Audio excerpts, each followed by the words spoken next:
Now, for people like supplementing ketones, if you go back up to the top there, you can basically kind of inject your own spark plug into the cycle, I guess, right? If you're taking exogenous ketones, what is that doing in relationship to this whole It's cycle? giving you more beta hydroxybutyrate. The problem is your body's going to primarily want to use that when insulin levels are lower. So you have to keep your insulin levels in check. If not, you're not setting your physiology up to want to burn that.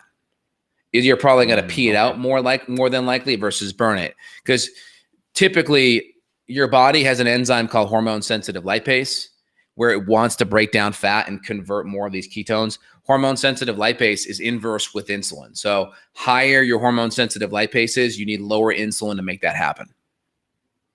So the lady who eats the donut and then goes to the store and buys her exogenous ketones, she's wasting her Probably money. not as good. There may be some mild benefits that you get cognitively just because your brain has some additional fuel to run on. If people's brains are insulin resistant, they may have a lot of sugar from that donut, but their cells in their brain may be so numb to it that they may not be able to access it. So some ketones could be helpful, but in the end, you want to fix the insulin resistance. If you're going to do it, try doing both. Don't just do the ketones. Try to do both if you can. And you can make your own ketones too for free. Yeah, that's how you're doing it. You're keeping your insulin in check and you're going to start making your own 100%. Yeah. Cool. Cool. That was That's awesome. neat. Very cool, guys. Well, hope you guys enjoyed today's podcast. We're trying to be a little bit more visual, go into some hard sciencey stuff, but, just kind of zoom out. Like, what's the take home, right? The take home is don't put junky toxins in that screw up your mitochondria, right? Antibiotics. I mean, antibiotics, if you have an acute infection that's not resolving, you got to do what you got to do, right? You have an acute pneumonia, you got to do what you got to do. Talk to your doctor about it. Just don't go to antibiotics all the time as your first line defense. Try to do some more natural things to fix it. Number two, try to be aware of mold in your environment. Make sure you're not getting exposed to pesticides, chemicals, heavy metals. Make sure you're doing your best to hydrate, right? We need water to make this whole thing work too, okay?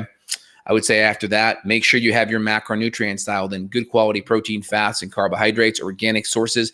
Dial in your carbs so you're not insulin resistant, and make sure your inflammation is good. Inflammation helps with oxygenation and blood flow. Then after that, we can look at using supplemental nutrients. In my line and Evan's line, we have Mito Supports products. Mine's Mito Synergy. Evan's is Mito Boost. We'll put links down below. Those products have a lot of these nutrients. It's going to have the ribose, the creatine, the carnitine, the B vitamins. It's going to have the CoQ10. It's going to have actually Krebs cycle intermediary compounds like fumarate, malate, succinate, all those different nutrients to run those pathways better. Of course, that all sits on top of a solid diet. Don't take supplements if you're going to eat crap. Eat really great and then say, okay, now I'm going to work on enhancing it. And again, we can run testing on organic acids to look at some of these intermediary nutrients like citrate, cisaconate, succinate, fumarate, malate. We can actually test them, which is pretty cool.